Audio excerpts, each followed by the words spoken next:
अस्सलाम वालेकुम। मैं हूं खालिद मुस्तफ़ा और अपने प्रोग्राम नाज़रा के साथ हाज़िर ख़िदमत हूं। आज की इम्पोर्टेंट ख़बरें मैंने पिछले प्रोग्राम में बताया था कि इसराइल और फ़लस्तीन की जंग शुरू हो गई है, तो इस पे मैं अलग से वीडियो बनाऊँगा, तो अब हाज़िर ख़िदमत है वो वीडियो या वो फ़िल्म जो है, जो आज लड़ाई हुई है उसके अंदर।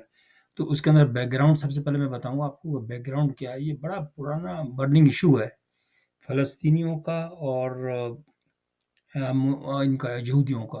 एक्चुअली मुसलमानों के लिए भी वो जगह बहुत इम्पोर्टेंट है और यहूदियों के लिए भी और ईसाइयों के लिए भी, क्योंकि हज़रत ईसा को भी की जगह वहाँ पर है एक, और उनके लिए भी है। क्या होता है, मतलब यहूदियों की तो है ही जगह वो, और मुसलमानों का क़िबला अव्वल भी है वहाँ पे, तो उस हिसाब से बहुत इम्पोर्टेंट है। अब मसला ये होता है कि जगह दोनों के दिलों में नहीं है। हालाँकि इनका ख़ानदान तो एक ही है ना, यानी कि आप जूस का और मुस्लिम्स का ऊपर जो है ना, दादा तो इनका एक ही है, और वो हज़रत इब्राहीम अलैहिस्सलाम, उनके 2 बेटे थे, तो वो एक से इस्लाम फैला, एक से यहूदियत फैली। इसहाक से जो था वो यहूदियत फैली और इस्माइल से वो आपका इस्लाम फैला। सिर्फ़ फ़र्क इतना सा था कि 2 माएँ दोनों की अलग-अलग थीं, बाप एक ही था। लेकिन वो स्टेप सिस्टम जो होता है, स्टेप ब्रदर्स एंड सिस्टर्स जो होते हैं ना, झगड़े होते चलते हैं, वो हो ही नहीं हाल इनका। अच्छा, ये सारी ज़मीनें फ़लस्तीनियों के पास थी पहले, और फ़लस्तीन का जो सेब होता है, जिसे कहते हैं गोल्डन एप्पल, वो दुनिया में मशहूर था।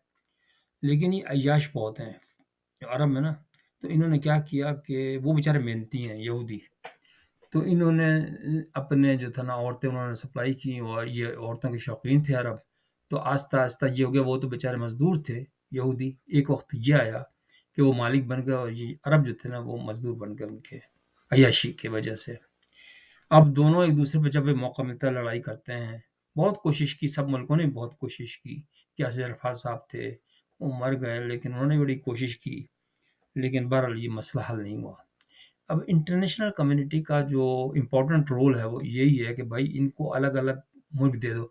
अच्छा, एक दिलचस्प बात मैं आपको और बताऊँ कि दोनों जो ये है ना अक़वाम जिसे कह सकते हैं, ये दोनों रिलीजन के मानने वालों का ये है कि इनका कोई मुल्क नहीं होता। ना यहूदी कहते हैं हमारा कोई मुल्क होता है, हमारी पूरी दुनिया मुल्क है, और ऐसे ही इस्लाम में भी यही है कि हमारा कोई एक मुल्क नहीं होता, हमारा पूरी दुनिया मुल्क है। जहाँ हम जाएँ चले जाएँ। ये मतलब कॉन्सेप्ट है शुरू से। लेकिन इनके बड़ों ने बताया कि बेवकूफ़ों, तुम कोई लैंड तो ले लो। ये नहीं होता इस तरीके से।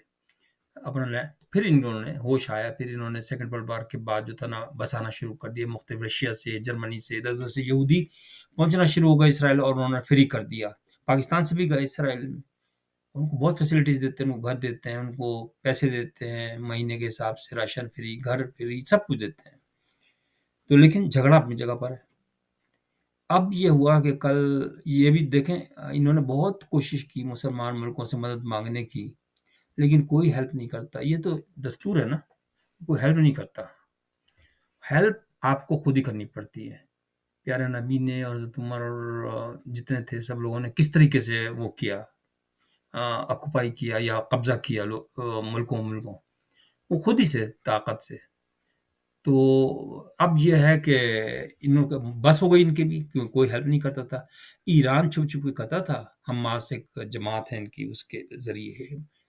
तो इन्होंने क्या किया कि रात को गाज़ा स्ट्रिप है, तो वहाँ पे अब तो वहाँ यहूदी सारे वो कब्ज़ा कर लिया उन्होंने। तो वहाँ पे जो था ना ये पैराशूट के ज़रिए इतने दिलेर हैं, मैं हकीकत में बड़ी कदर करता हूँ।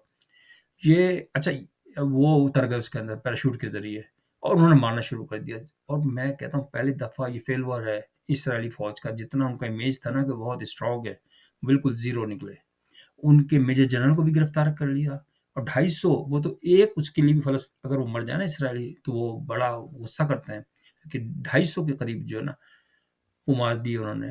और अभी ये रिपोर्ट्स आ रही हैं, ये हरफ़ आखिर नहीं है कि भाई यार मेरी रिपोर्ट्स हैं ये इंटरनेशनल मीडिया से आ रही हैं मुसलसल, और ये एस्केलेट भी कर सकता है, ये मैं आपको बता दूँ। ईरान अगर इसके अंदर कूद गया, या और मुल्क इसराइल, ये भी सुना है कि ईरान से जो है ना मिसाइल फायर किए जा रहे हैं, क्योंकि हमास के जो है ना वो हमला करके ईरान में छुप जाते हैं, वो शिया हैं एक्चुअली।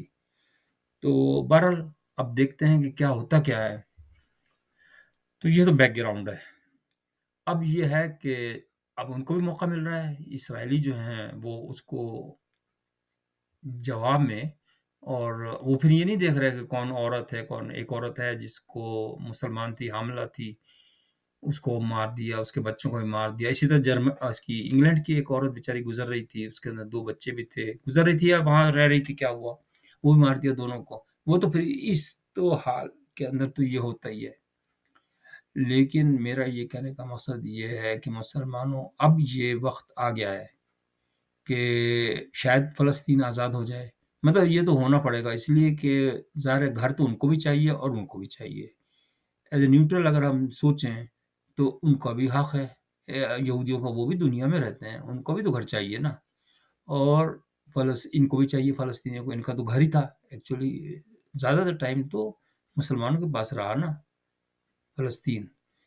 تو اب یہ ہے کہ دیکھتے ہیں انٹرنیشنل فورسز کیا ڈیسائیڈ کرتی ہیں کہ بھئی آدھا آدھا بانٹ لیں، یا کوئی نہ کچھ تو طریقہ کرنا پڑے گا، ورنہ یہ ایکسکلیٹ اگر ہو گیا نا تو یہ آؤٹ آف کنٹرول ہو جائے گا یہ مسئلہ، کیونکہ مسلمان جو ہے نا بہت سینسیٹیو ہے اس معاملے میں، اور وہ کود پڑیں گے ایک ایک کر کے، تو پھر اس کو روکنا بہت مشکل ہو جائے گا۔ تو اب دیکھتے ہیں کہ، لیکن میں واقعی اپریشیٹ کرتا ہوں کہ جس طریقے سے میں نے ان کو دیکھی ویڈیوز وغیرہ، کیونکہ میں اس میں اپلوڈ نہیں کر سکتا تھا کیونکہ کاپی رائٹ کا مسئلے ہو جاتے ہیں، تو اس لیے میں نے نہیں کیا۔ لیکن وہ اس بے خوفی سے لڑ رہے تھے، فلسطینی جو تھے نا، اللہ اکبر کا نعرہ لگا رہے تھے، اس بے خوفی جیسے خودکشی کرنے کے انداز کے اندر ان کا اندازہ لگ رہا تھا کہ وہ شہید ہونے کے چکر میں لڑ رہے ہیں، ان کو اپنی زندگی کی کوئی پرواہ نہیں تھی۔ تو جبھی تو آدمی جیتتا ہے، جب آپ اس طریقے بے خوفی سے لڑتے ہیں نا۔ ان کے پاس اب ختم ہو گیا، ہر چانس ان کے پاس ختم ہو گیا۔ اب ان کے پاس چانس یہی بچا تھا کہ وہ خود حملہ کریں اور خود کوشش کریں کہ اس کو آزاد کرا لیں۔ تو عملاً غزہ جو اسٹرپ ہے نا، اس میں ان کا پورا قبضہ ہو گیا ہے فلسطینیوں کا۔ اب یہ دیکھیں کیا ان کی اسٹریٹجی کیا، آگے کی طرف بڑھتے ہیں، اس کے اندر اسرائیل کے اندر داخل ہوتے ہیں۔ یہ بھی اسرائیلی تھا ایکچولی، پہلے فلسطین تھا لیکن بعد میں اسرائیل ہو گیا، لیکن یوں سمجھ لیں آپ غزہ اسٹرپ کو کمپلیٹ قبضہ کر لیا۔ تو اب ظاہر ہے کہ اب اس وقت جو حال ہوا ہے لوگوں کا کہ ان کو کھانے پینے کی، یہ اسرائیل تو پھر بھی کھانے پینے کے حساب سے صحیح سیٹ ہے، لیکن فلسطینی ویسے ہی بیچارے وہ ہو رہے تھے، ان کو کھانا مل نہیں رہا تھا۔ جیسے پاکستان میں حال ہے نا، ویسے ہی ان کا فلسطینیوں کا فلسطین میں حال ہے۔ تو اب ان کے بھی ایک مسئلہ ہے کہ بھائی اب کھانے پینے کا ان کو بندوبست کرنا ہوگا، بیچارے غریب لوگوں کا۔ دیکھیں کہ کون کون بیچارہ نکلتا ہے، جو مخیر حضرات ہیں وہ کریں، آگے بڑھیں، اور اس کو کم از کم انسانیت کے نام پہ تو اپنے مسلمان بھائیوں کی مدد کریں، اور اللہ تعالیٰ اس آگ کو تھوڑا سا نیچے کرے، کیونکہ اگر یہ بڑھ گئی نا تو اور بھی اطلاعات ہیں۔ ایک دوسری اطلاعات ہے کہ وہ جو دجال ہے وہ پیدا ہو گیا ہے سعودی عرب کے اندر۔ اب یہ پتہ نہیں ہے کہ بھائی کس نے خبر اڑائی ہے، مجھے تو اس بات پہ بلیو ایسے نہیں ہوتا کہ کس نے دیکھا ہے کہ دجال وہاں آ گیا ہے۔ تو اگر دجال آ گیا تو پھر ان کی لڑائی ہوگی فائنل، اور اس کے بعد پھر وہ ایک جنگ ہوگی بہت بڑی، اور اس کے بعد یہ قبضہ کر لیں گے مسلمان سارا فلسطین پہ۔ لیکن پھر یہودی جو ہے نا وہ پھر طاقت پکڑیں گے، اور وہ پھر ان کو نکالیں گے باہر، اور پھر وہ قیامت آ جائے گی۔ تو یہ کچھ ہے خبریں، لیکن بھائی دیکھیں، یہ خبریں میں نے بھی تو میڈیا سے کلیکٹ کی ہیں، میں اس کی ذمہ داری تو نہیں لیتا کہ یہ صحیح ہوں گی، لیکن یہ اتنا صحیح ہے کہ اس وقت جو رات کو جو انہوں نے اٹیک کیا نا، اس کے اندر انہوں نے جس بے خوفی سے لڑے ہیں نا، وہ واقعی اپریشیٹ کرنے کے قابل ہے۔ کسی بھی ملک کے فوجیوں کو صحیح طریقے اس طرح لڑنا چاہیے۔ اپنا خیال رکھیے گا، اللہ تعالیٰ بہتری کرے مسلمانوں کے لیے بھی اور عالمی امن کے لیے بھی۔ خدا حافظ، اپنا خیال